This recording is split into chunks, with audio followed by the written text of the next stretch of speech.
팀장님을 뜨거운 박수로 소개하도록 하겠습니다. 네, 한국순환자원유통지원센터 시장분석 대응팀장 이남주입니다. 다시 한번 인사드리겠습니다. 저희 회사는 환경부로부터 인가받은 공익법인이고요. 쉽게 말하면 환경부에서 그 품목이라는 것은 플라스틱, 유리병, 그다음에 종이팩, 금속캔 그 재활용 의무를 환경부가 목표를 제시하고요. 저희가 그 재활용 목표를 이행하는 공익법인입니다. 네. 동영상 자료는 여러분들이 분리배출한 재활용품이 어떻게 재활용되는지와 그리고 오늘의 주제처럼 어떻게 다시 태어나는가입니다. 네, 목차는 생산자 책임 재활용 제도 EPR 운영 개요고요. 저희 회사가 이 EPR 제도를 운영하는 기관입니다. 여기에 대해서는 혹시 제가 좀 잠시 후 설명드리고요. 기타 2번, 3번, 4번 문제로 순서로 진행하도록 하겠습니다. 혹시 그 생산자 책임 재활용 제도 EPR 제도에 대해서 아시는 분 계실까요? EPR 제도에서 아시는 분? 아시잖아요. EPR 제도에 대해서 제가 간략하게 설명을 드리도록 하겠습니다. 생산자 책임 재활용 제도는 영어로 줄여서 EPR 제도라고 하는데요. 영어로 Extended Producer Responsibility, 즉 확장된 생산자 책임이라고 합니다. 즉 생산자는 그 생산 후 생산 유통뿐만 아니라 소비와 재활용까지 전 과정의 의무를 부여하게 하고 이를 이행하지 않을 경우에는 재활용 부과금을 생산자에게 부과하는 제도입니다. 이렇게 얘기가 잘 와닿지 않죠. 제가 좀 이제 다시 한번 설명드리겠습니다.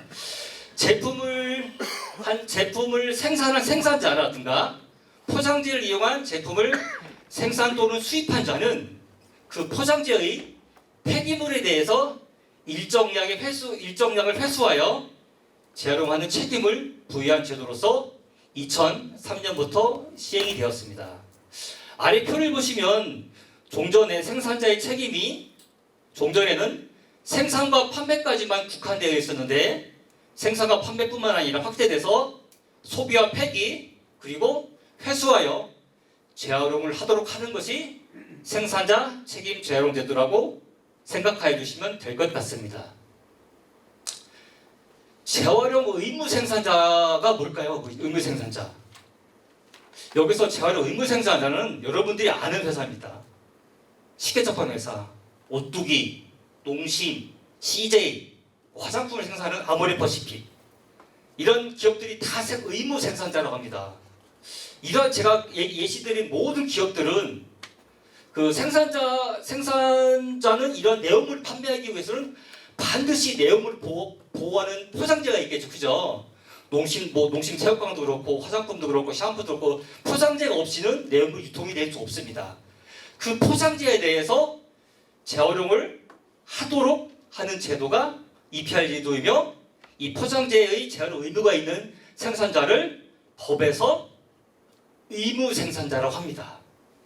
그러면은 의무 생산자가 어떤 기업인지 다 이해되시죠? 우리가 마트에서 보는 그 제품을 생산한 대부분의 생산자는 법에서 정한 의무 생산자입니다. 단 의무 생산자는 포장지의 경우에는 제조업자라든가 수입업자가 되며 연간 매출액 10억 원 이상이라든가 수입액 3억 원 이상인 사업자입니다. 이렇게 매출액이라든가 수입액 10억 원, 3억 원으로 정한 이유는 영세한 생산자도 있기 때문에 그런 생산자를 보호하기 위해서 그리고 면제하기 위해서 법에서 이렇게 10억 원과 3억 원 이상인 생산자를 의무 생산자로 정의하였고요. 대상 품목에 대해서 말씀드리면은 종이팩, 유리병, 금속캔, 합성수지 포장재, 여러분들이 잘 아시는 페트, 발포 합성수지, 여러분들이 말씀하시는 스티로폼, 그다음에 PVC, 기타 단열 재질, 복합 재질입니다. 제품은 자료를 참고해 주시기 바랍니다. 이 제도 이행을 위한 주체적 역할에 대해서 제가 간단히 설명드리면요. 의무 생산자는 누굴 얘기한다고 제가 금방 설명드린 여러분들 알고 있는 롯데제과, 혜태, 농심, CJ, 오뚜기 등 이러한 모든 생산자들은 의무 생산자입니다. 즉 이러한 의무 생산자들은 포상재를 당연히 발생시키겠죠.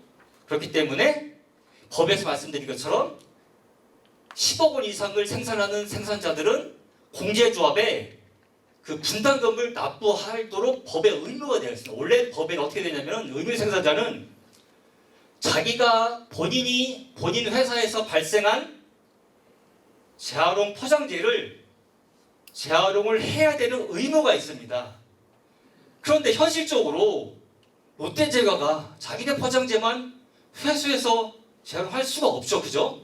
오뚜기 CJ에서 자기네 오뚜기만, 자기네 CJ 제품만 회수해서 재활용할 수 없기 때문에 법에서 정한 공제조합에 분담금을 납부하면서 재활용 의무를 이행을 하고 있습니다. 이 부분은 자원의 절약과 재활용 촉진 방법에 재활용을 하는 방법에 공제조합에 분담금 납부하면서 재활용 의무를 이행할 수 있다라고 명시되어 있습니다.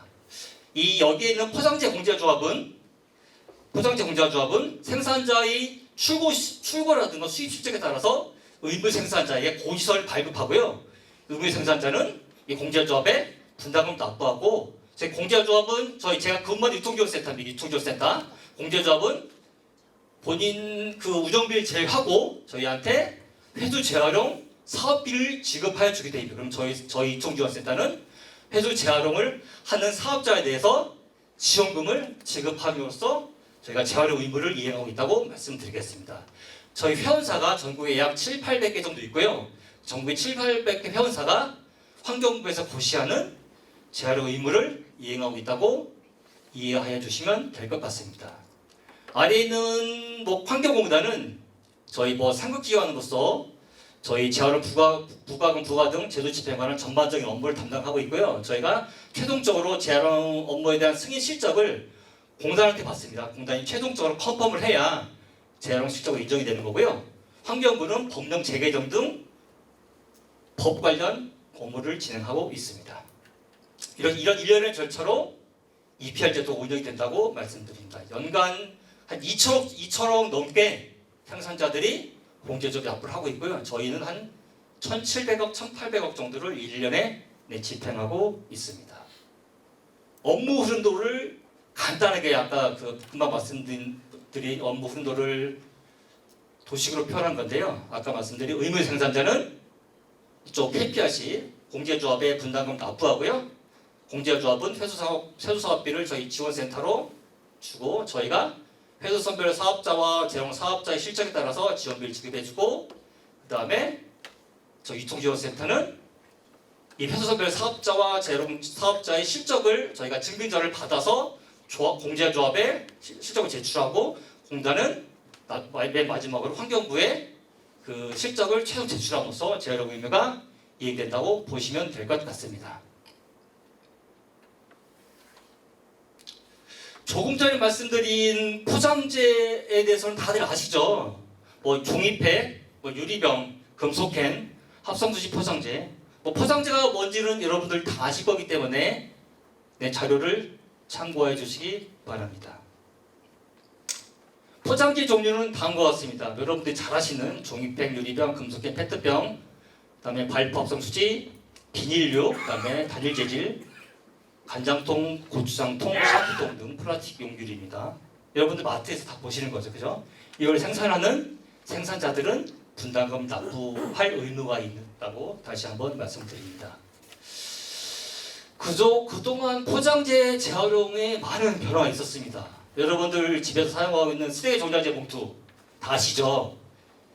옛날에는 없었던 거 아시죠? 그죠? 이게 1995년도에 시행이 되었습니다. 지금으로부터 약 28년 전에 시행이 되었죠. 여러분들 80년대에는 종량제 봉투 없었던 거 다 아시잖아요. 그죠? 예, 아시죠?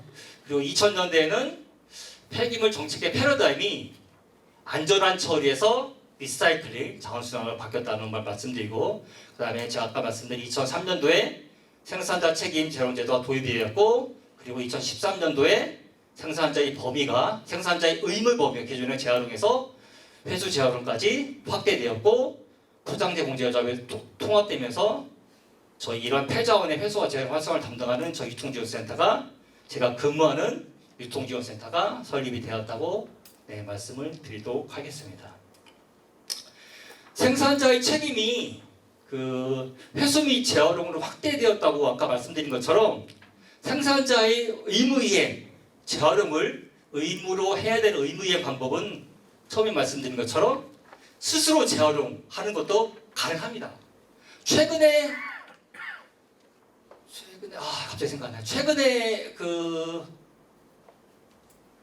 실례 제가 넘어갔습니다. 갑자기 그 회사 이름 생각나요. 최근에 그 모 회사가 택배를 회수하는 사업을 하긴 했었는데 스스로 재활용하는 거는 사실 현실적으로 어렵기 때문에 아까 말씀드린 대로 공제조합에 분담금 납부함으로써 재활용 의무를 이행하고 있다고 말씀드리겠습니다. 대부분 이 재활용 위탁해서 재활용하고 있습니다. 생산자분들은. 우리나라 생산자 책임 재활용 제도는 생산자가 재활용에 있어서 주도적인 역할을 하고 소비자, 지자체, 환경공단, 환경부가 일정 부분 역할을 분담하는 그런 체제로 운영을 하고 있다고 말씀드립니다. 여기 제가 근무한 센터도 역시 회수 재활용 의무를 성실히 이행하고 있으며 회수 재활용 사업자의 현장 확인 및 등등을 통해서 회수 및 재활용이 적정하게 이루어지고 있는지 저희가 관리 감독도 하고 지원금도 지급하고 있다고 말씀드리겠습니다. 이거는 저희 EPR 전산 시스템입니다. 쉽게 말하면 이게 저희 이 주황색이 순환적 유통 시스템이 저희 회사 쉽게 말하면 전산 시스템입니다. 전산 시스템에 수거 선별 사업자하고 재활용 사업자들이 실적을 여기 입력을 하고요. 인계량을 보고하고요. 저희 유통지원센터는 이 증빙서류에 따라서 지원금을 지급하고 있습니다. 아까 말씀드린 대로 저희가 회수 재활용 의무 결과를 공단에 보고하고요. 그 다음에 저희가 조합으로부터 지원비를 지급하고 있는 중심 역할을 하고 있다고 말씀드립니다. 이거는 전산 시스템을 저희 설명하기 위해서 표현해 드린 거고요.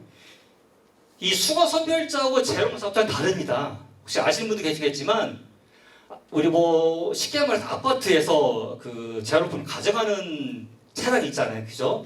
그 업체는 통상적으로 수거업자라는 수거한다고 해서 수거업자이고 수거만 하는 업체도 있고 수거해서 품목별로 선별하는 회사도 있고요. 품목별로 선별한 것을 재활용하는 회사도 있습니다. 저희 회사는 수거 선별하는 회사한테도 지원금을 지급하고 있고요.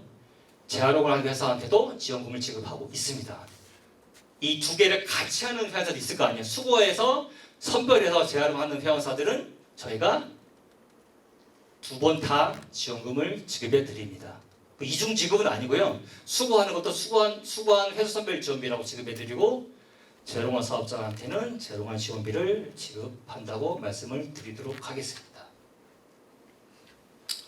이 부분은 2003년도부터 현재까지 재활용 포장재 의무량 및 재활용 실적 수위입니다. 그래프를 보시면 우상향하는 것을 볼 수 있죠. 2003년도에는 2003년도입니다. 출고량이 약 100만 톤이었고요. 그다음에 2020 몇 년도죠? 2021년도에는 출고량이 약 170만 톤 정도, 170만 톤 맞나요? 잘 안 보여서. 네네, 그 정도 되고 있습니다. 점점 재활용이 잘 되고 있다고 말씀드리겠습니다.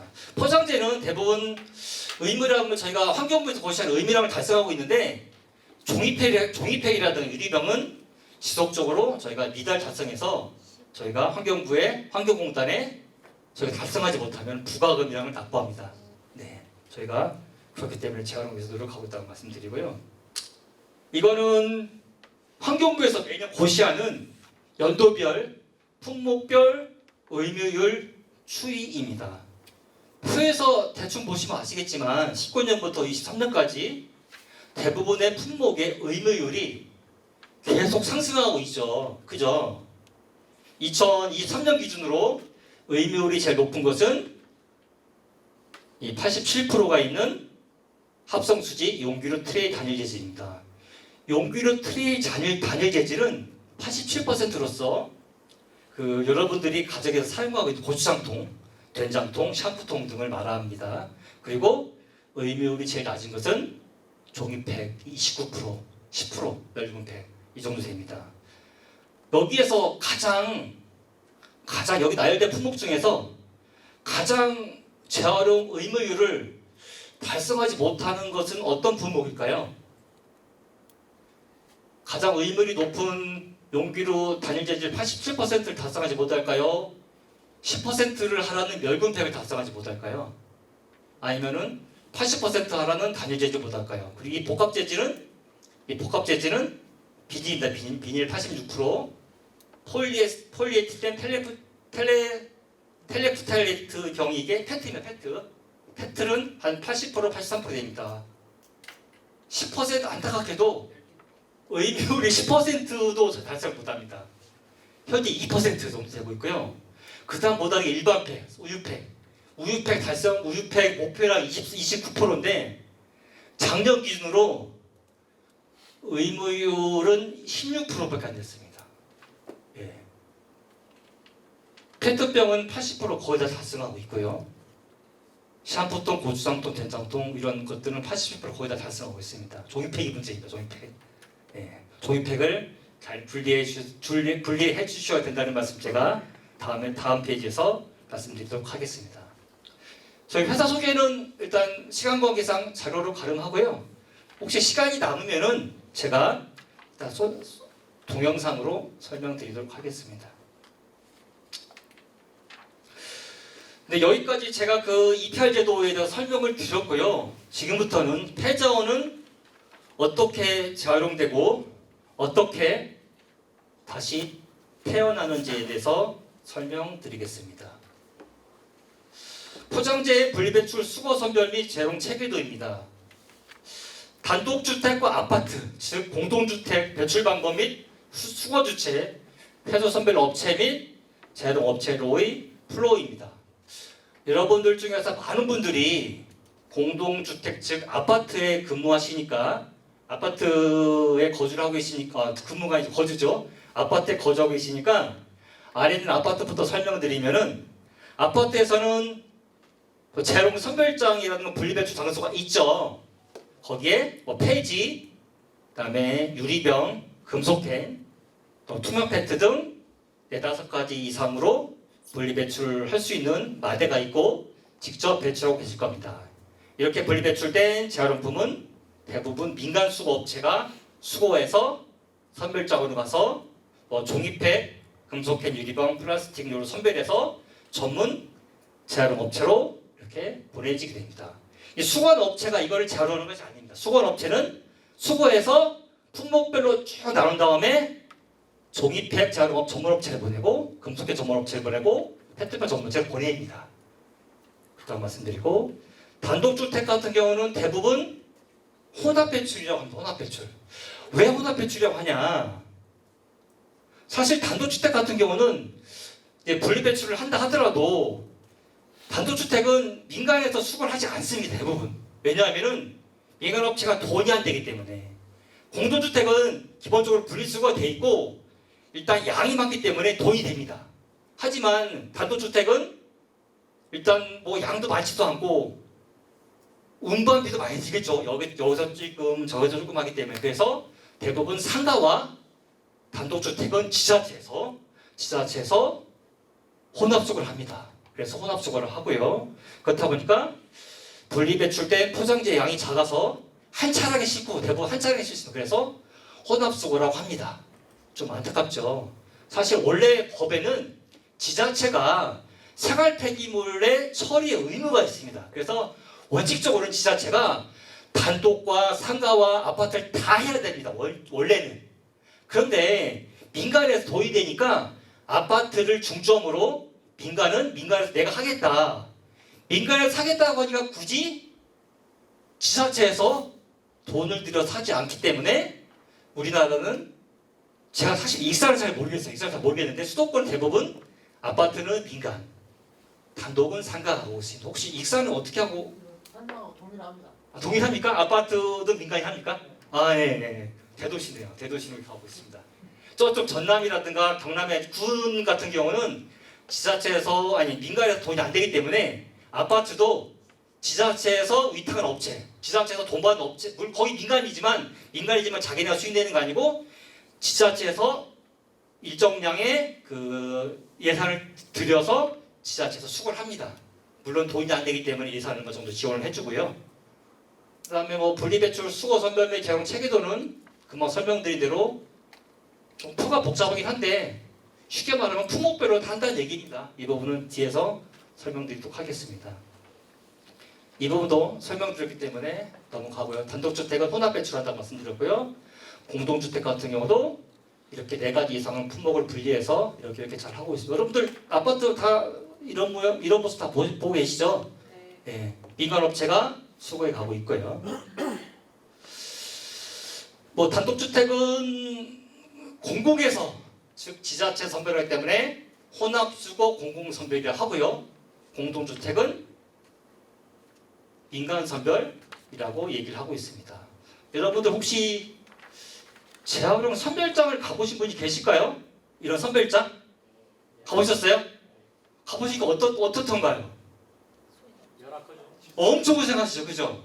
저희도 갈 때마다 가면 저도 목리를 합니다. 정말 악취가 많이 납니다. 네, 악취뿐만 아니라 정말 간의 20억 정도 손으로 다 선별합니다. 물론 서울에 뭐 광역 선별기로 자동으로 하는 데도 있지만 이렇게 정말 여러분들이 불배출한 것, 물론 아파트 같은 경우는 대부분 분리되기 때문에 뭐 직접 이제 가져가서 라인을 압축하기도 하지만 그 지자체라든가 공공 영역이 아닌 공공 영역에 수거한 그 단독이라든가 수거한 것들 이렇게 직접 수거를 하는 그런 체계로 아직까지 운영이 되고 있습니다. 정말 열악합니다. 제가 이따 동영상도 보여드리겠는데요. 네, 깜짝 놀라실 겁니다. 네, 네. 제 품목별로 어떻게 다시 태어난 오늘의 강의 주제죠. 네, 드디어 오늘 강의 주제가 나와서 어떻게 다시 태어나는가. 종이팩은 여러분들 뭔지 아시죠? 종이와 종이팩은 다른 거 아시죠? 그죠? 종이는 뭐예요? 그냥 종이, 그죠? 파지, A4용지 이런 거. 종이팩은 뭘까요? 우유팩, 멸균팩, 살균팩들입니다. 그죠? 네. 선별장, 아까 수거한 선별장에서 압축된 종이팩은 그 종이팩을 물에 푸는 해리공정, 물에 풀면 녹습니다. 해리공정 이후에 초지를 생산해서 원단을 생산해서 화장지 제종을 공정을 거쳐 화장지로 다시 태어납니다. 근데 핵심은 이 종이팩만 이 따로 모으기 위해서는 아파트의 경우에는 종이팩 분리배출 전용 용기가 설치되어 있어야 하는데 사실 양이 많지 않기 때문에 아파트마다 분리배출 전용 용기가 있는 것도 있고 없는 것도 있습니다. 사실 일반 폐지를 수거하는 마대에서 일반 폐지와 우유팩을 같이 수거하게 되면은 같이 배출하고 같이 수거하게 되면은 종이팩은 절대 재활용되지 않습니다. 폐지 업체에서 선별하는 인건비가 더 들기 때문에 선별하지 않습니다. 그냥 파지와 같이 압축해서 제재 공장으로 보내게 됩니다. 그리고 아파트 말고 일반 주택 같은 경우도 대부분 일반 주택이랑 상가는 문전 배출이라 해서 자기 집 앞에 내놓잖아요, 그죠? 그래서 더욱 힘들죠, 그죠? 네. 일반 주택 같은 경우는 이 사람도 그렇게 하는지 모르겠지만 동사무소에서 화장지로 교환해주는 사업이 있나요? 네. 단독은 그렇게 하시면 되고요. 아파트는 종이팩을 분리배출해야 되는데 혹시 여러분들 환경에 관심 있으시니까 제가 꼭 말씀드리고 싶은 거는 오늘의 핵심 중 핵심은 종이팩에 관심을 가져달라고 제가 간곡히 말씀드립니다. 대부분의 주민들은 여기 계신 환경에 관련된 보신 분들은 환경에 관심이 있기 때문에 종이와 종이팩이 다른 것을 대부분 다 아십니다. 근데 일반 주민분들은 종이 이꼴 종이팩이에요. 그렇잖아요. 종이 이꼴 종이팩이기 때문에 대부분 폐지와 같이 버립니다. 종이팩의 재활용률은 아까 말씀드린 대로 16%. 이 16%는 설마 어떤 수치냐면요. 여러분들 학교에서 초, 중, 고에서 우유 먹잖아요. 그죠? 그 우유를 여기에서 뭐냐면은 우유 갖다 주고 우유를 먹으면은 그 대리점에 가져갑니다. 그리고 군부대도 다 100% 회수합니다.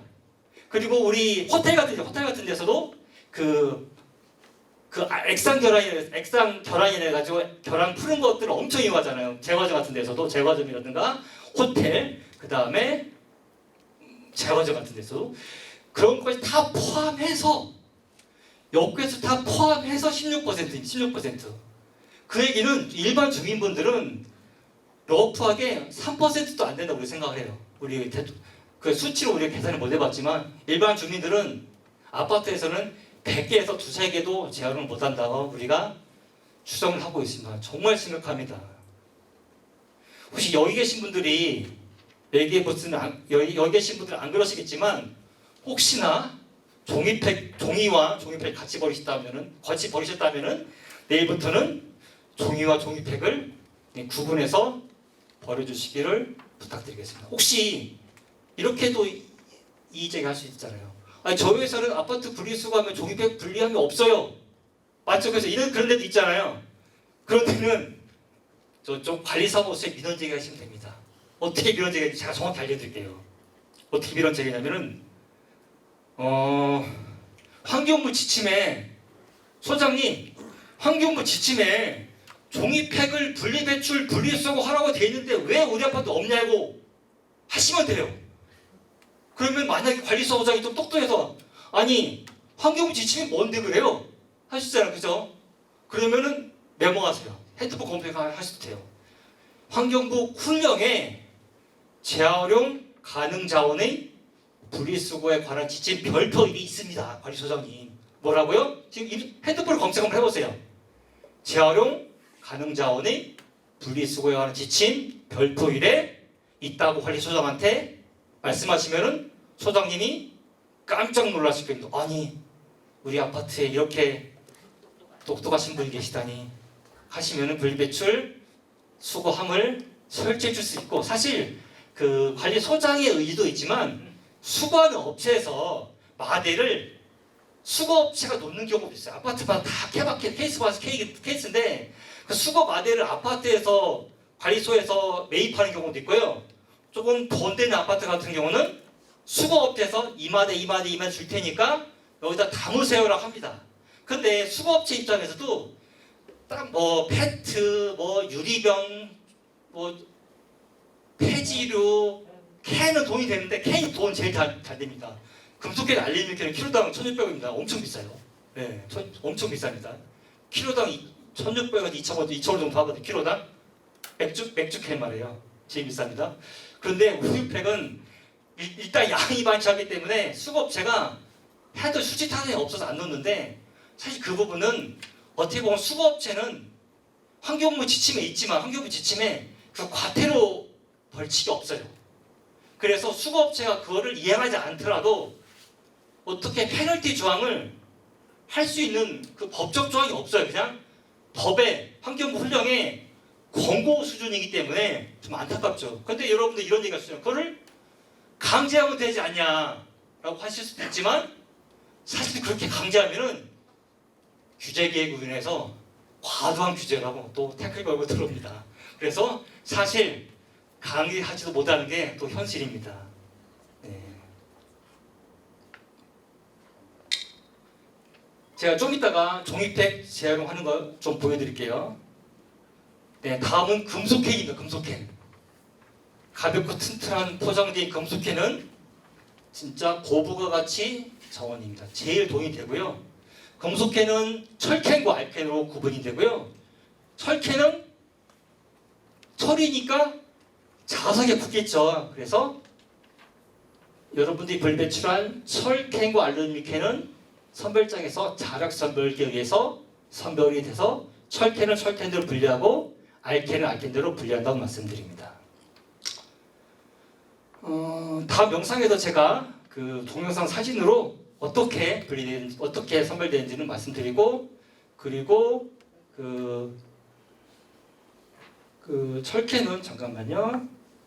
사진에서처럼 압축해서 제철소로 보내져서 철캔은 철캔별로, 알캔별로 제철소라든가 제광소등으로 보내서 재활용 캔, 그 다음에 알루미늄 캔, 알루미늄 강판, 심지어 자동차 부품으로 재탄생됩니다. 여러분들이 무시고 버린 철캔과 알루미늄 캔은 우리 사회를 돌아가게 하는데 아주 큰 역할을 한다고 말씀드리겠습니다. 다음은 유리병입니다. 유리병. 유리병 역시 분리수거품이 들어오면은 색상 선별을 합니다. 여기서 색상 선별을 하면은 백색, 녹색, 갈색을 말합니다. 백록과 이회색은 혼색으로 분류를 하고 있고요. 백록과 이회색은 아주 가치가 낮게 재활용이 되고 있습니다.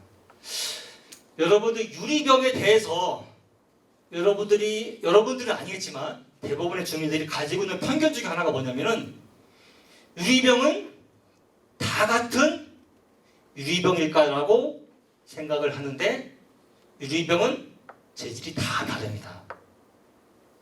어떤 게 다를까요? 냄비 요리, 그다음에 사기 그릇, 밥그릇, 그다음에 컵도 이제 그 사기처럼 되잖아요. 그럼 똑같은 유리지만 똑같은 유리 맞아요. 근데 이 내열 유리라고 해서 여러분들 그 냄비 유리 있잖아요, 그죠? 불이 아무리 가열해도 녹지 않잖아요, 그죠?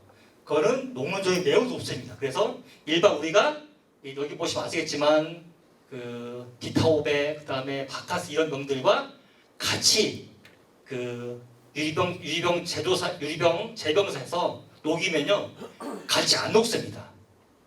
여러분들이 버리는 그 바카스, 비타500, 기타 뭐 쌍화탕 이런 것들은 낮은 온도에 녹는데 사기 그릇들은 녹지 않기 때문에 이따 제 영상에서도 말씀드리겠지만 유리병 재활용 업체에서 다 걸러냅니다. 진짜 다 걸러내요. 예, 설명 이따 보여드릴게요. 예.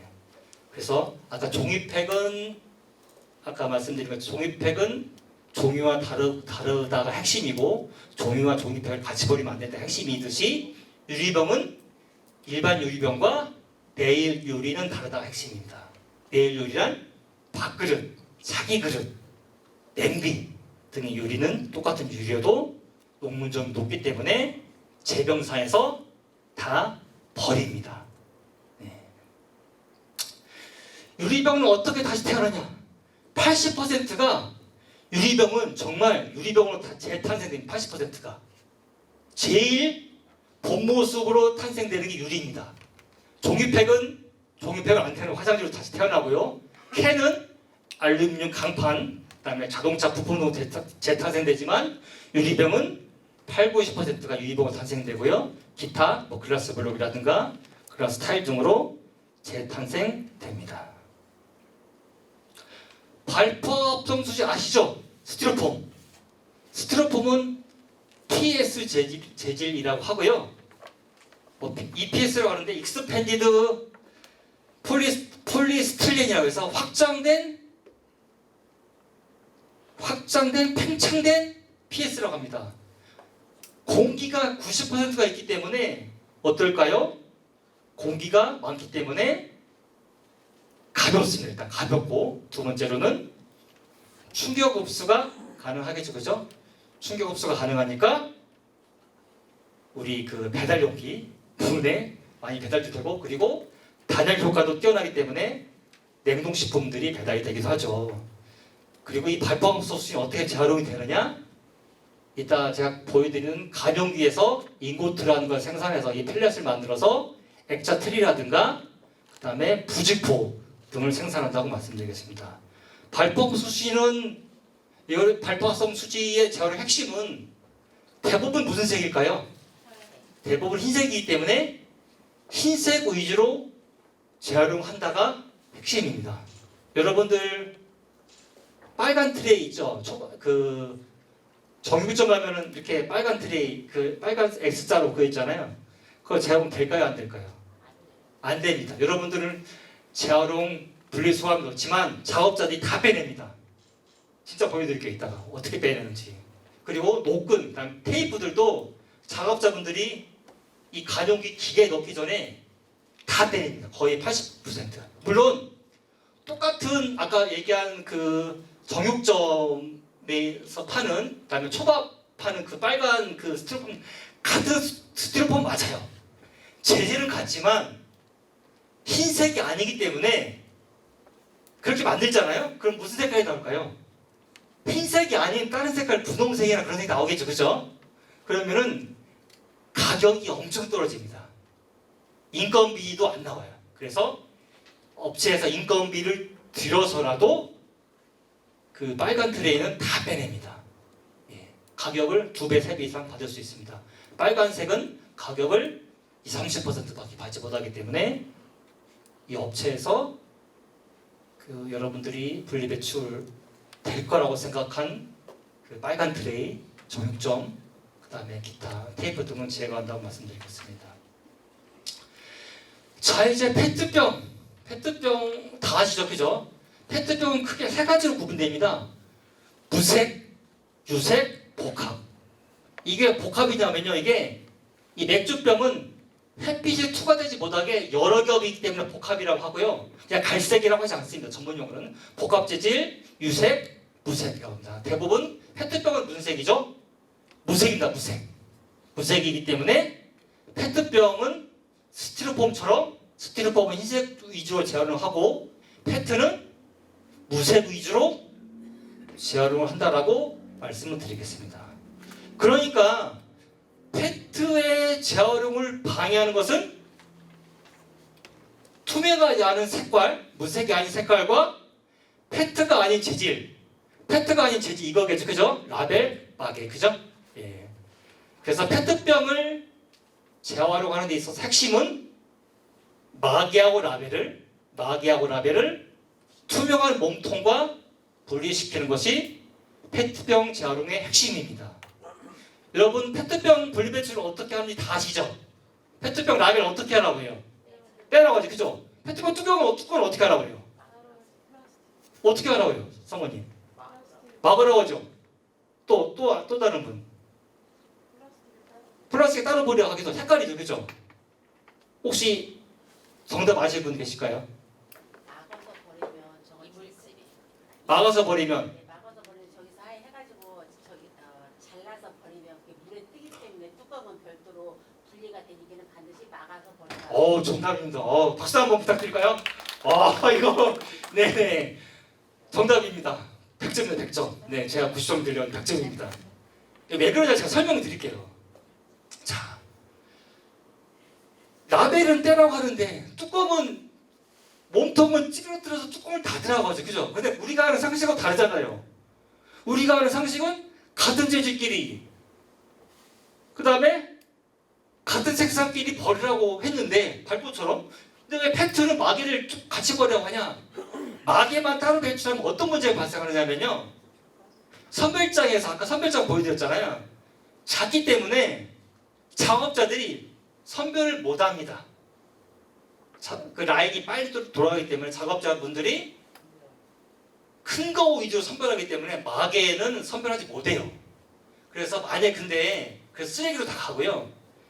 하지만 페트병을 마개를 같이 버리게 되면은 페트병 선별할 때 마개를 같이 선별 때까지 붙어 있으니까, 그러면은 페트병 공장에 가서 이렇게 다 파쇄를 합니다. 파쇄해서 세척을 하거든요. 세척할 때 페트병 플레이크라고 하거든요. 페트병 플레이크는 비중이 1보다 높기 때문에 물에 가라앉습니다. 근데 페트병 라벨은 PE 재질이에요. HDPE 재질. PE 재질이기 때문에 물에 떠요. 세척할 때. 그래서 물에 뜬 것만 마개만 건져서 따로 재활을 합니다. 업체에서. 그래서 환경부 지침이 마개를 닫아서 배출을 하라고 합니다. 저희 아버지도 모르시더라고요. 야, 왜 뚜껑하고 목통하고 다른데 같이 버리라고 하냐?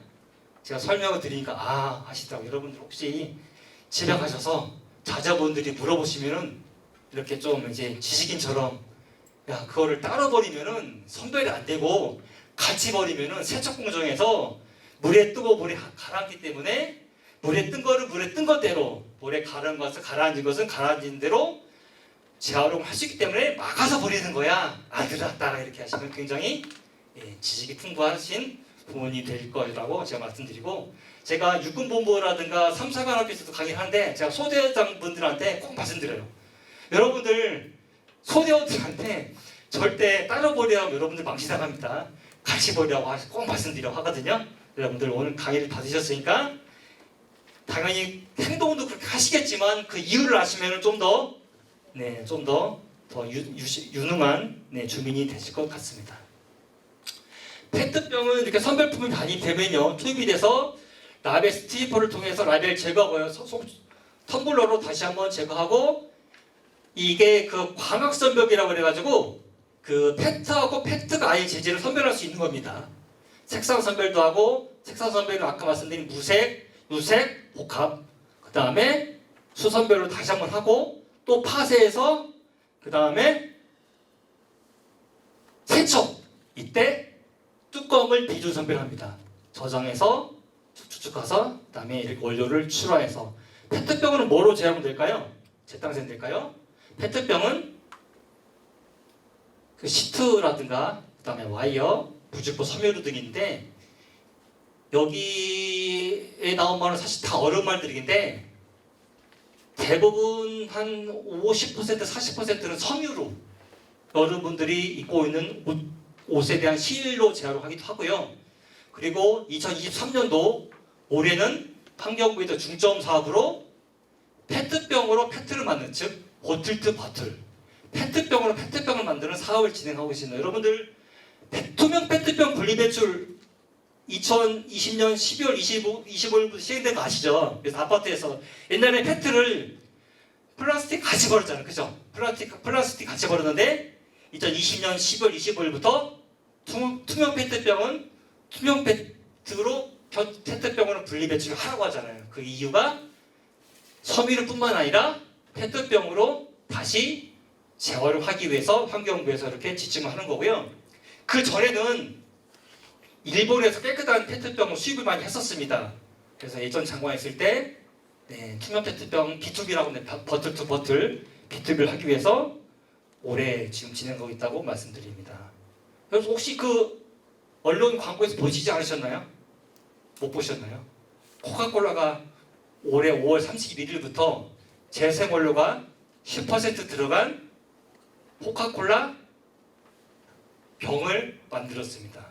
코카콜라뿐만 아니라 제주 삼다수는 아니었고, 제가 좀 이따 생각이 안 나는 좀 이따 알려드릴게요. 그래서 어디 있더라?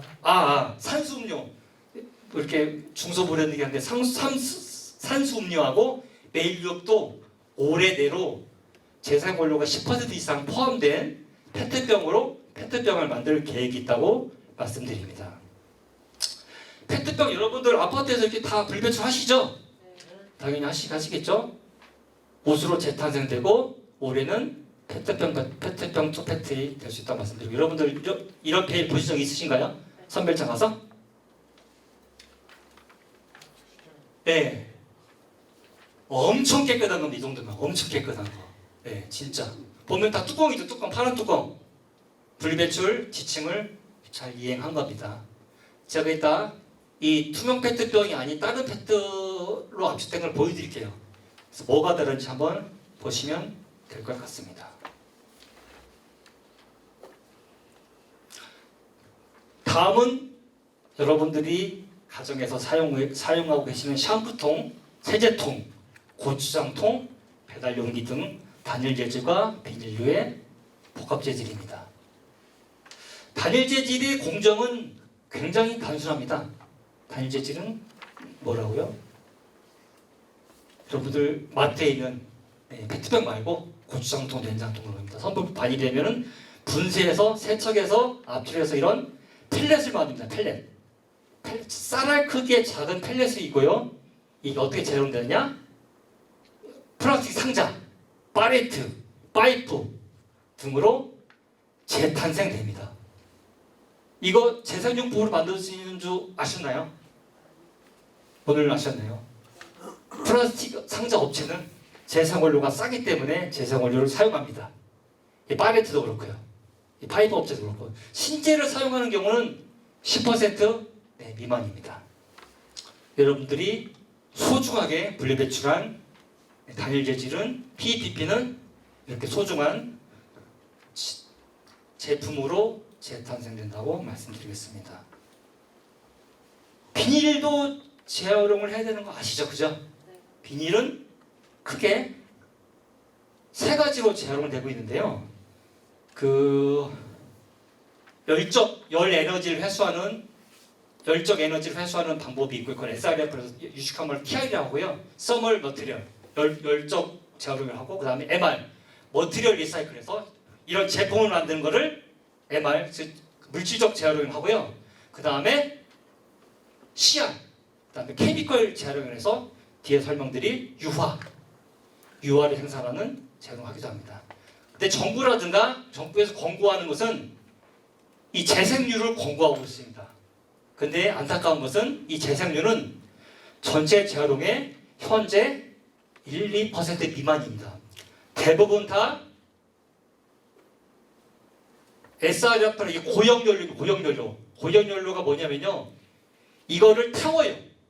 그래서 그 열이 필요한 회사에서, 예를 들어 제집회사라든가 시멘트 회사 같은 데 있잖아요. 그래서 거기는 스팀 같은 걸 생산하기 위해서 석탄을 쓰기도 하고, 석탄 대신에 이 비닐을 뭉친 것을 연료로 활용합니다.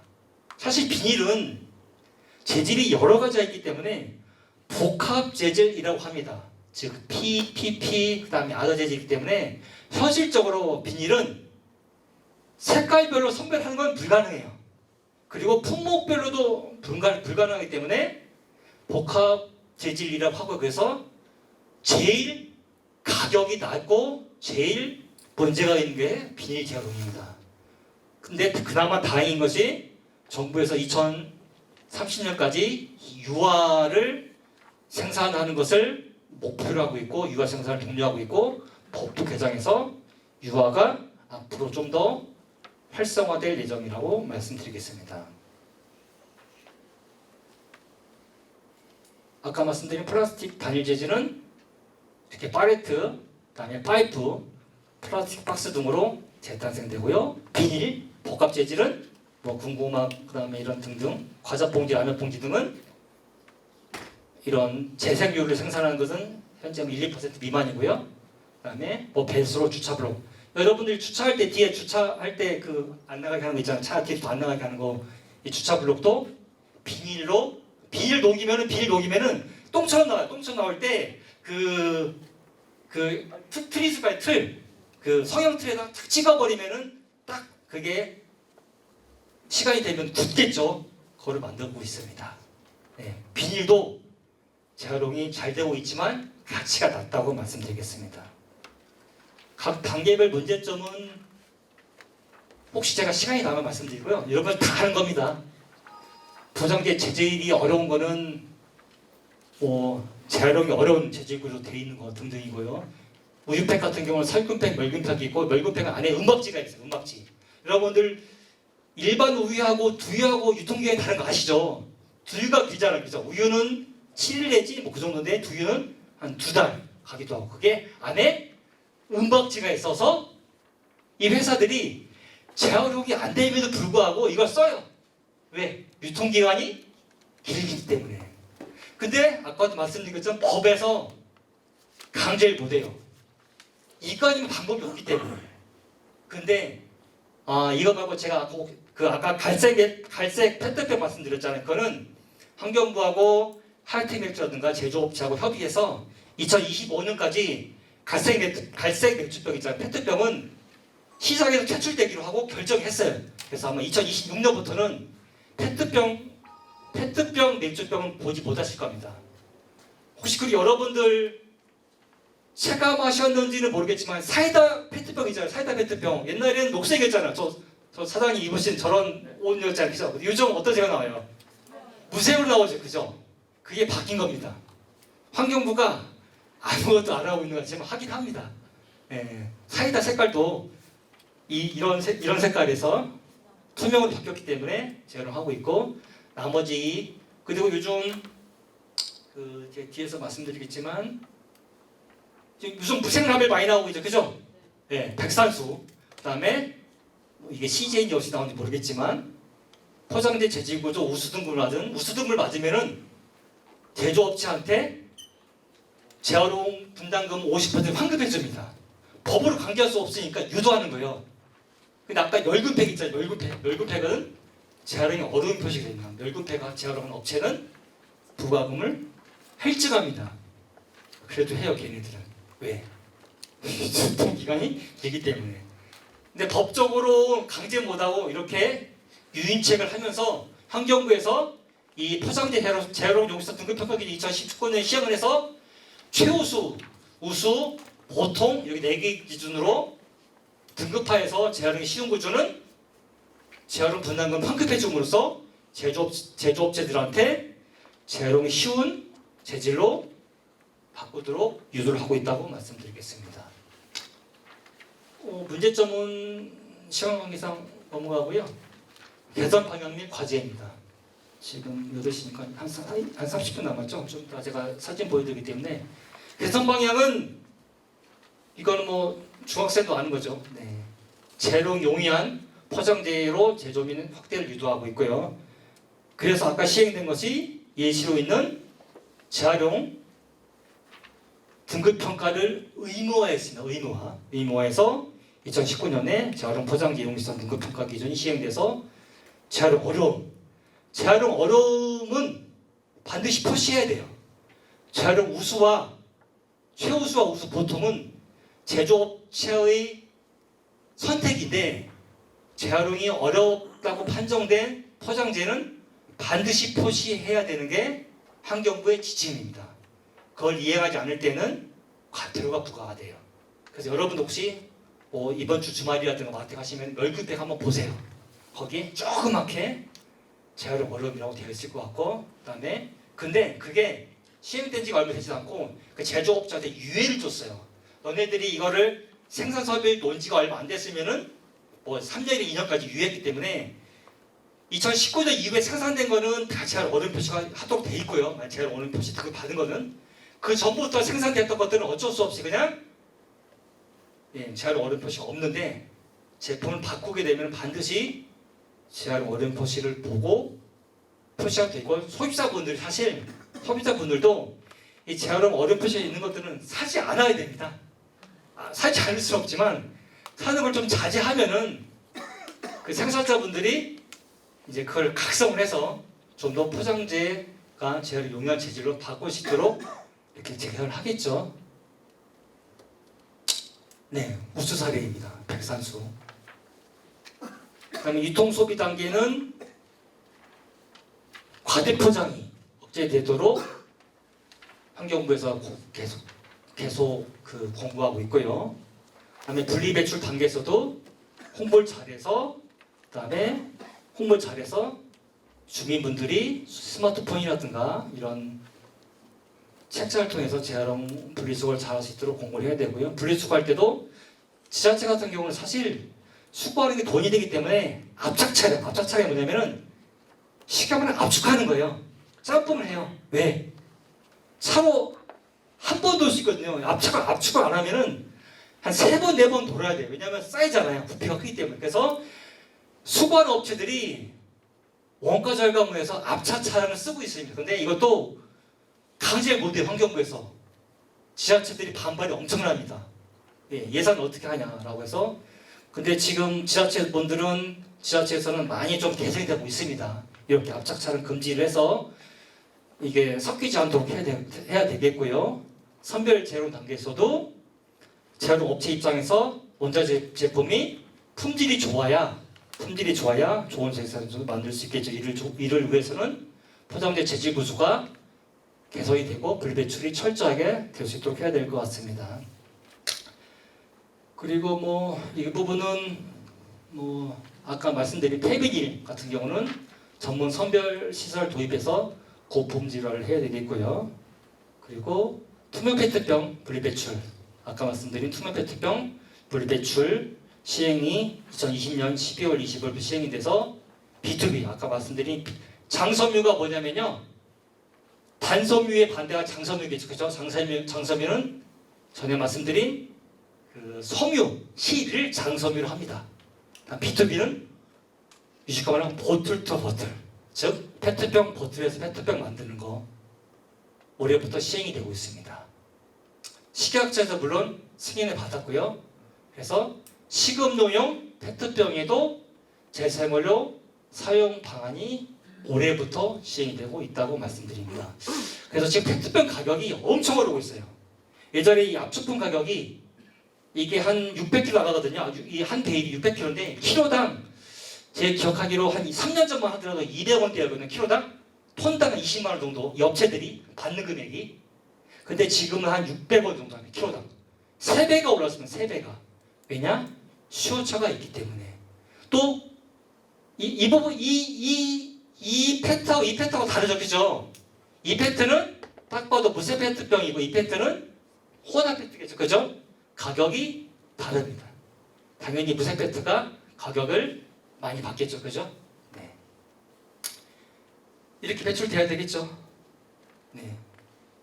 그다음에 폐비닐류 같은 경우는 아까 그 열 에너지를 회수하는 방법보다는 정부에서 물질 재활용 또는 유화로 생산을 권고하고 있기 때문에 폐비닐은 이 GR이 뭐의 약자면요, 굿 리사이클이라 가지고 한국자원순환사업인증원에서 쉽게 말하면 KS 재활용 제품의 KS를 굿 리사이클이라고 하는 GR 인정해주는 이런 제도 활성이 돼서 지자체에서 이 GR 인증된 제품은 이제 사용하도록 권고하고 있고, 지금 이 부분은 다 지자체가 공사하는 거잖아요. 하수관, 배수로 이 부분들 아까 그 비닐을 만들었다고 말씀드렸잖아요. 이런 부분들이 더 활성화될 수 있도록 GR 인증도 많이 받고 폐비닐이 재활용이 활성화돼야 된다고 말씀을 드리겠습니다. 그다음에 아까 말씀드린 이게 열분해로입니다. 열분해로. 이게 열분해로 만든 기름이고요. 굉장히 더럽게 보이지만 정화하면 깨끗해집니다. 네, 이따 제가 보여드리겠습니다. 이게 열분의 로고에 여기서 한 13시간에 15시간을 가동합니다. 300에서 400도로. 그러면 여기서 유화가 나옵니다. 여러분들 플라스틱이 석유에 나온 거 아시죠? 그죠? 네. 플라스틱이 석유에서 나오기 때문에 플라스틱이 녹이면은 다시 석유가 됩니다. 그런데 안타깝게도 100%는 아니고 이거를 300kg를 태우면요 약 100kg 정도 나옵니다. 그리고 수율이라고 하는데 수율이 한 30-40%. 1000톤을 이렇게 유화로 가입하면은 한 300-400톤 정도라고 말씀드리겠습니다. 이제 여기서 마무리하고요. 여러분들 이해 돕기 위해서 동영상자로 간단하게 준비했습니다. 시간이 지금 한 20분 남았기 때문에 간단하게 설명드리도록 하겠습니다. 아까 말씀드린 선별적입니다. 열악하죠? 이분들이 한국 분들입니다. 이분들이 다 라인에서 비닐, 그다음에 뭐 세제용기 등을 이렇게 선별하고 있습니다. 굉장히 열악한 구조입니다. 정말 고생하십니다. 네. 예. 여기 냉난방기도 없어요. 예. 고생하시기 때문에 정말 고생하십니다. 여기도 마찬가지로 예. 페트병 같은 거 다 손으로 분리수거합니다. 분리합니다. 다. 네, 페트병만 있죠, 그죠? 네. 이건 제주도에 새로 짓고 있는 선별 라인입니다. 이건 좋죠. 지금 좋기 때문에 2023년에 개설 예정인 제주도에 있는 선별 라인이고요. 이게 아까 말씀드린 광학 선별기입니다. 수선별도 하긴 하지만 광학 선별기로 해서 PPP 페트 같은 경우는 얘가 인식을 해서 이 분리를 합니다. 네, 굉장히 고도화됐다고 생각하지만 정확도가 70%밖에 안 됩니다. 그래서 뒤에서 사람이 꼭 해야 됩니다. 네, 이게 딱 봐도 뭔가요? 하늘볼이죠, 그죠? 네, 얘가 페트면 페트끼리 페트가 아닌 건 이렇게 툭 쳐가지고 이쪽으로 보내고요. 페트가 아닌 건 이 밑으로 내려갑니다. 네, 그렇게 하고 있습니다. 이게 통로라고 해서 이 광화 선별기고요. 네. 이게 쓰레기가 아닙니다. 이게 뭘까요? 배달용기잖아요. 배달용기. 그죠? 여러분들이 플라스틱으로 버린 거를 선별장에서 배달용기만 선별하신 거예요. 그분들이. 이게 한 600kg 되고요. 예. 다 배달용기잖아요. 그죠? 배달용기는 PP라고 한다. PP. 다 선별한 거고요. 이거 뭘까요? 페트병. 이거는 혼합이고요. 그죠? 혼합 이거는 무색 페트병. 네. 이건 굉장히 잘 된 아파트 거를 한 거고 이거는 좀 섞인 거겠죠. 그죠? 네. 앞으로는 다 이렇게 돼야 된다고 생각합니다. 상이 아닙니다. 상이 아니고요. 다 선별한 겁니다. 페트. 그럼 이건 뭘까요? 이거는 배달용이죠. 그죠? PP. PP입니다. PP. 네, 이거는 제가 잘 모르겠네요. 농촌 비닐인가?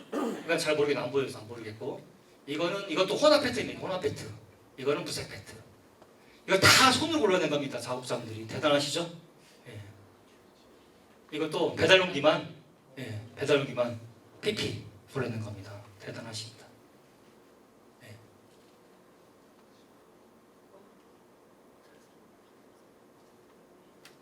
이거는 PP가 아니고 세제용기 같은 그런 거 있잖아요. 그죠? 이거는 PE입니다. PE. 이거는 뭘까요? 비닐이다. 비닐. 제일 가치가 낮은 비닐. 비닐도 다 이렇게 선별합니다. 예. 이건 페트죠? 페트.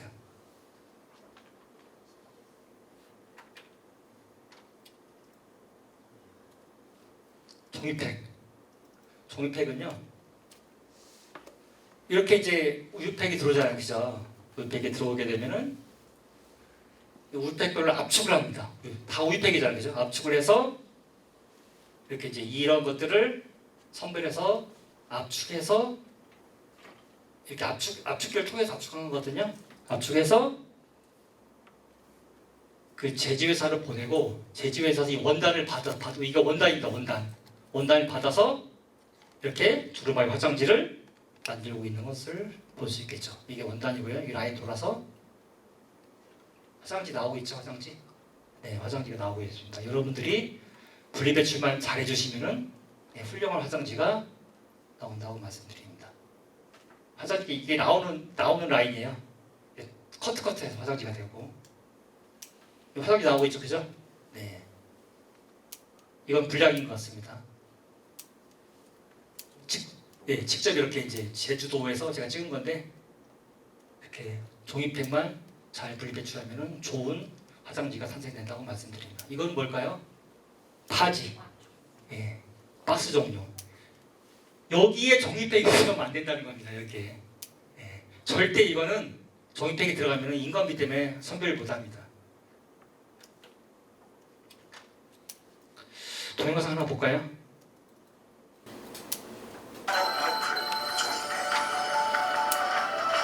여러 층의 펄프와 비닐로 구성되어 있는 종이팩은 일반 페이지와 다른 재활용 공정이 필요합니다. 따라서 꼭 일반 페이지와 따로 끓이나요? 배출되어야 하죠. 먼저 압축된 종이팩을 풀어내고 종이팩에 물과 약품을 함께 반죽해 비닐과 이물질을 분리합니다. 여기에 약품을 투입해 펄프에서 다시 잉크와 작용 불순물을 제거합니다. 이렇게 정선된 펄프를 원지판 위에 곱게 펼쳐 건조하면 이 원지. 가 만들어지죠. 이 초지를 자르거나 가공하면 두루마리 화장지, 미용 티슈와 같은 다양한 제품이 됩니다. 종이팩을 분리배출할 때는 부패와 압취를 막기 위해 가급적 물로 헹구고 잘 말려서 꼭 일반 페이지와 따로 분리배출합니다. 오늘도 평화로운 매점 쇼케이스. 그 다음에 금속캔 볼까요? 금속캔? 고부가 가치 재생 차원 금속캔.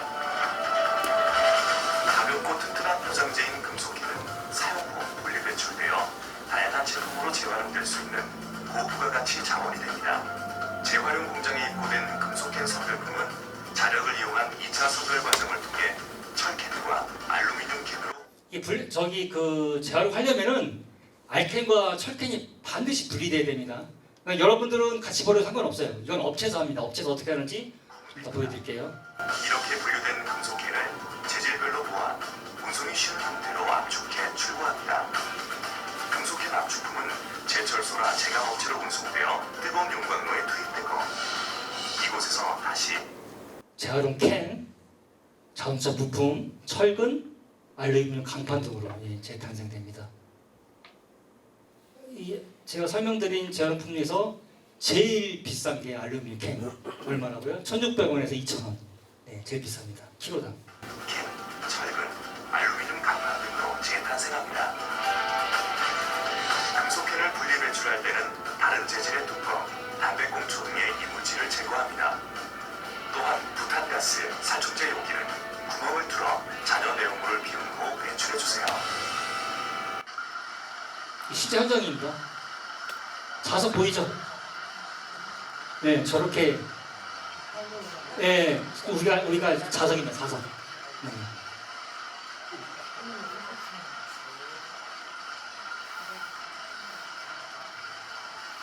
남은 거는 맥주캔 같은 알루미늄 캔이겠죠?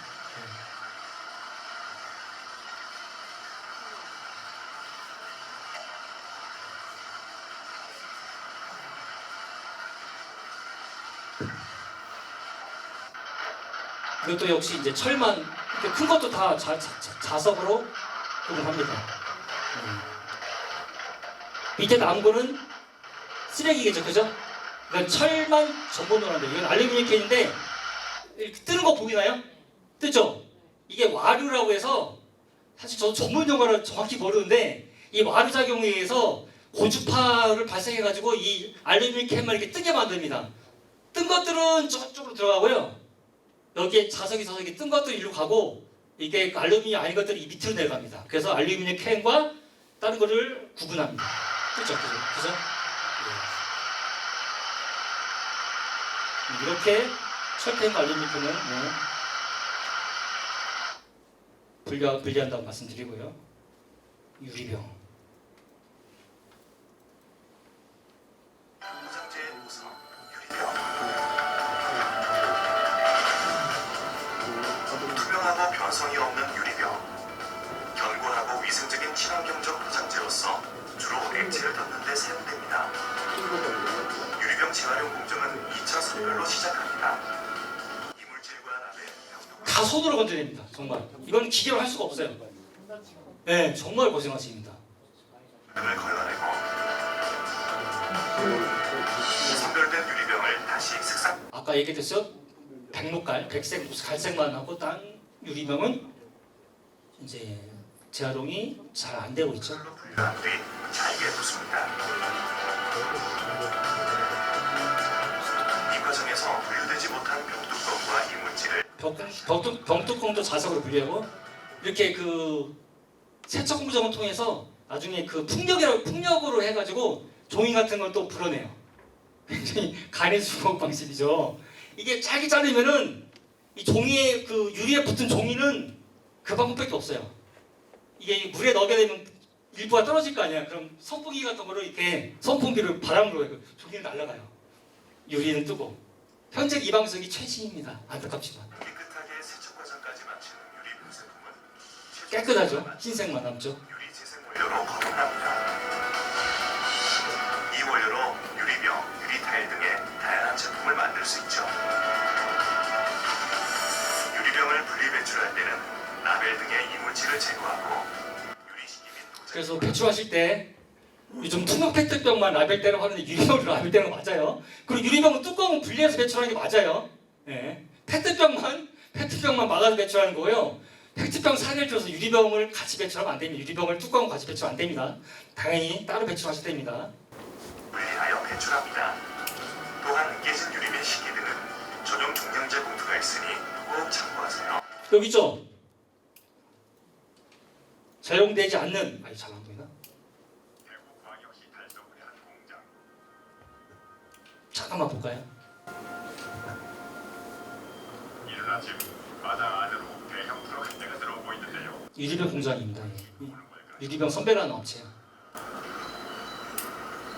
트럭에 실려 있는 것은 인근 지역에서 수거된 폐유리병입니다. 이곳은 유리병을 재활용하기 위해 분류하는 공장인데요. 한눈에 봐도 그 양이 상당할 뿐더러 종류도 셀 수 없이 다양해서 분류하는 것이 이런 병들이 재활용되는 병들이에요. 뭐 간장병도 있고. 네. 필요할 것 같습니다.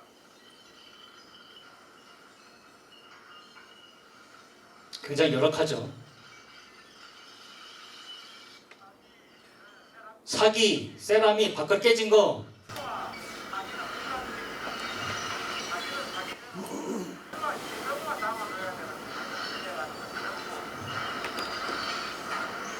분류 작업 중 가장 힘든 건 잘못 들어온 물건들을 골라내는 것. 다 밖으로 이런 거잖아요, 그죠? 다 손으로 저걸 걸러낸 겁니다. 네. 한번 볼까요? 여러분들이 분리배출 이렇게 하잖아요, 그죠? 아파트에서 유리병 분리배출 하면요, 이렇게 되면은 업체로 갑니다. 보시면은 이 라인 다 올라가고요. 이분은 녹색병 선별하시고 골라내시고, 이분은 갈색병 가시고, 이분은 흰색병 갑니다. 다 손으로 합니다. 다 손으로. 우리나라에서 제일 큰 유리병 업체도 다 손으로 합니다. 예, 이건 광화선 밀가 없어요. 색상 구분을 못해요, 아직까지 기술로는. 아까 그 똑같은 라인이고요, 그죠? 갈색 골라내신 거, 백색 골라내신 거, 그다음에 녹색 골라내신 거. 골라낸 거를 이제 이쪽 보낸 거죠, 그죠? 백색, 그다음에 녹색, 백색. 보면 뚜껑 엄청 많죠, 그죠? 예.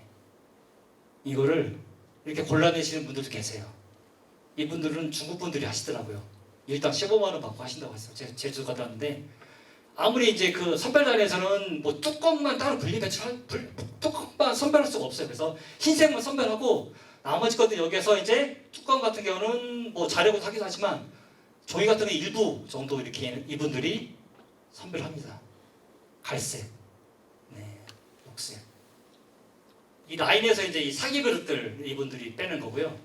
이러한 그 원비라든가 이런 것들은 제공되는데 이건 안 되는 거죠, 그죠? 다 골라냅니다, 이분들이 이렇게. 쓰레받기는 같이. 이 라인에서 이 병들은 재활용하고요. 골라내기 때문에 컵, 밥그릇 이런 것들은 넣으시면 안 된다라고 말씀드립니다. 다 골라냅니다, 이렇게. 엄청 많죠? 여러분 분리배출이랑 같이 넣으셨잖아요, 여태까지 거의. 예, 종량제 봉투에 버리셔야 된다고 말씀드립니다. 홍보 책자 있긴 있어요. 자세히 보시면 있어요. 근데 자세히 안 보셔서 그렇고요. 발팝성 수지. 이거는 가정에서 버린 건 아니고 아마 전자제품 회사에서 버린 것 같습니다. 그죠? 깨끗하죠? 그건 가정에서 버린 거고. 보면은 비닐, 노건 있죠. 그죠? 테이프 있죠?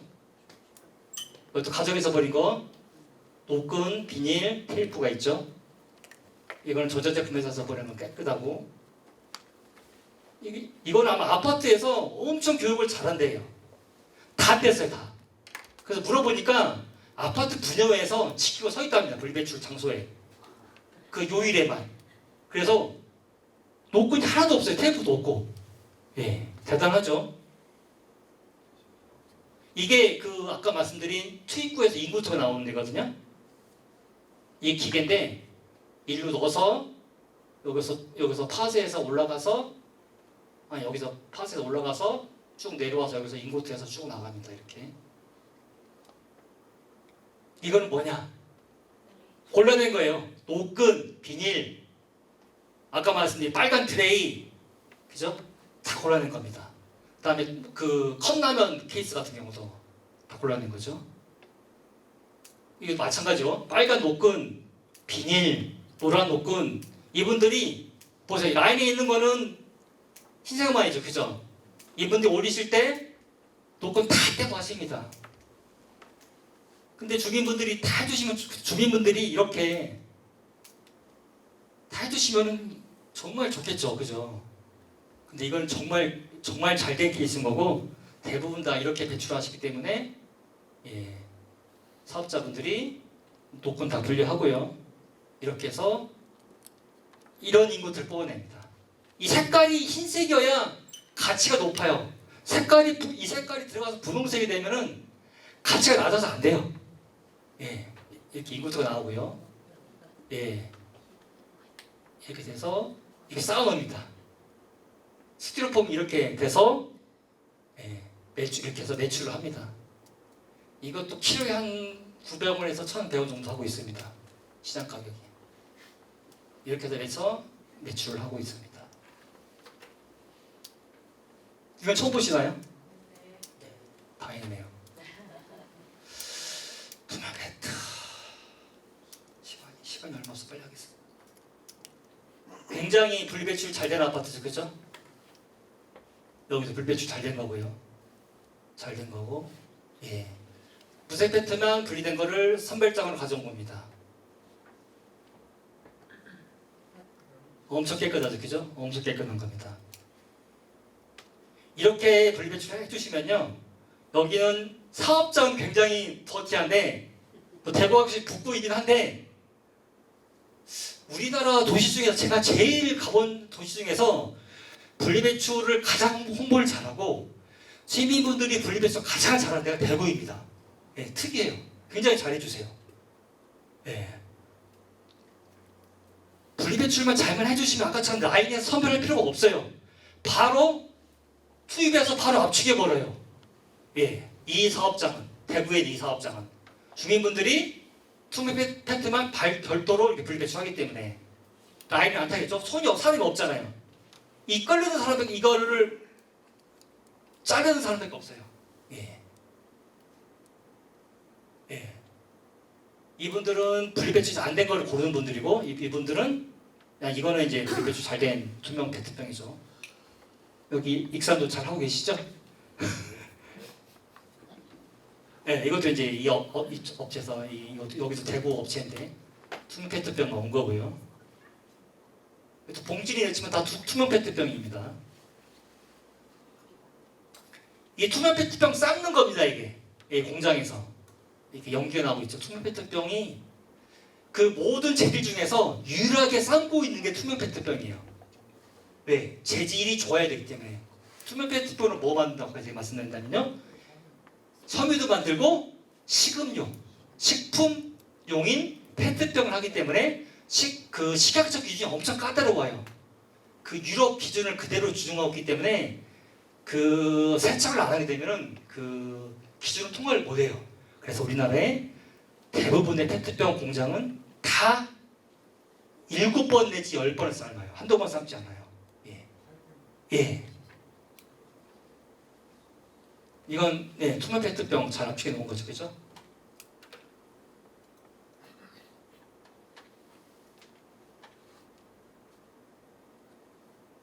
네, 이건 아까 말씀드린 대로 투명 페트병 압축해 놓은 거고요. 이거는 PP 배달용기 압축해 놓은 겁니다. 이거는 뭘까요? 커피숍, 그죠? 제주도하고 세종에서 일회용 컵 보증금 시행되는 거 아시죠? 이 제주도에서 제가 찍은 겁니다. 일회용 컵 보증 컵만. 예. 취지는 엄청 좋은데 커피숍 싫어하죠. 예. 일회용 컵 보증 컵을 네, 압축한 겁니다.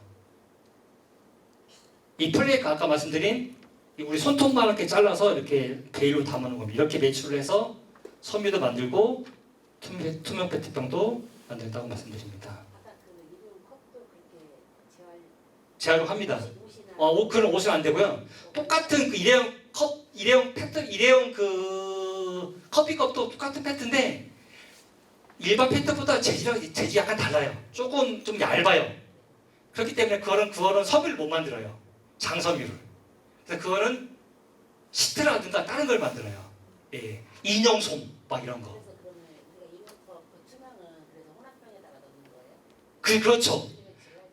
때? 환경부에서 홍보를 할 때 투명 페트병 분리배출만 강조하다 보니까 일회용 컵도 투명한 줄 알고 갖다 넣어버려요. 네, 대부분 다 거기다. 근데 관리소에서 안내를 잘하는 데는 일회용 컵은 투명 페트병 아니라고 하죠. 관심 있으신 분들은 보셨을 거예요. 일회용 컵은 투명 페트병이 아니에요. 그냥 플라스틱에 넣는 거예요. 생수병, 그리고 음료수병, 사이다 이것만 투명 페트병이에요. 예. 환경부에서 홍보를 좀 더 디테일하게 하면 좋은데, 근데 문제는 디테일하게 홍보하면 주민분들이 또 안 와닿아요. 하기 때문에 그렇게밖에 할 수 없었다는 거 말씀드리고, 시간 관계상 제가 복합재질 이거 동영상만 한 5분만 보고 마무리하도록 하겠습니다. 이게 제일 중요하기 때문에. 비닐 포장재의 재활용 방법은 어떨까요? 먼저 압축된 플라스틱 비닐 포장재들을 풀어내고 이물질이 섞여 있진 않은지 다시 한번 선별합니다. 굉장히 어려운 환경에서 일하시죠. 힘든 환경에서. 그리고 분쇄 과정을 통해 선별된 비닐 포장재를 잘게 자르는데요. 이 분쇄품의 가공법에 따라 플라스틱 비닐 포장재의 재활용 결과물이 아까 말씀드린 고용연료가 그 열에너지 회수하는 그겁니다. 달라지게 됩니다. 잘게 잘린 플라스틱 비닐 포장재를 고온에 녹여 뭉친 후 일정 규격으로 절단하면 고용연료가 만들어집니다. 발전소 등에서 화석연료 대체품 아까 말씀 화석연료 대체용으로 냈습니다. 사용되는 연료가 바로 이것이죠.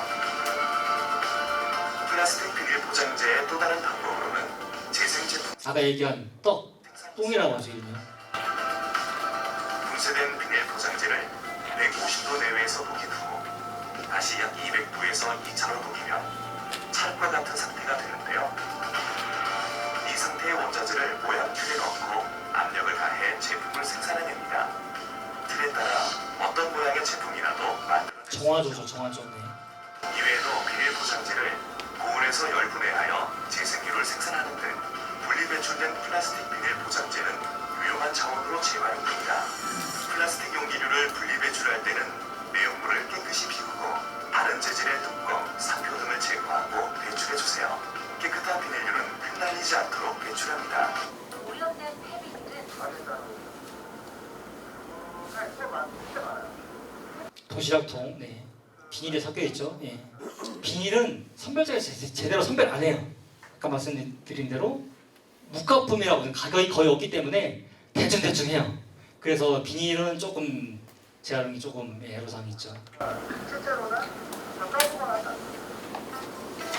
제대로 분리되지 못한 오염된 폐비닐은 저기 자락성들 혹시나 이제 깡통 있을까봐 비닐이 이렇게 잘게 부숩니다. 네. 처리 전과 후가 완전히 다르죠, 그죠? 저렇게 폐비닐을 저 로에 넣고 13시간, 15시간 네, 가용합니다. 그러니까 여러분들이 무심코 버린 비닐의 재활용이 우리 산업이 돌아가는데 큰 역할을 합니다. 아까 말씀드린 비닐 같은 경우는 열 에너지로 재활용해서 그다음에 그 발전소라든가 시멘트 회사의 열 에너지 회수하기도 하고요. 아까 MR 제품이라서 제품 생산을 하기도 하고 UR을 생산하기도 하고 여러분들이 분리 배출한 비닐뿐만 아니라 모든 재활용품은 우리 사회를 돌아가는 데 큰 역할을 한다고 말씀드립니다. 제가 좀 시간이 초과돼서 죄송하고요. 이 정도로 마치도록 하겠습니다. 정말 늦은 시간까지 경청해 주셔서 정말 감사드리고요. 여러분들 돌아가셔서 꼭 이 분리배출 잘 실천해 주시기를 당부드리겠습니다. 감사합니다. 네.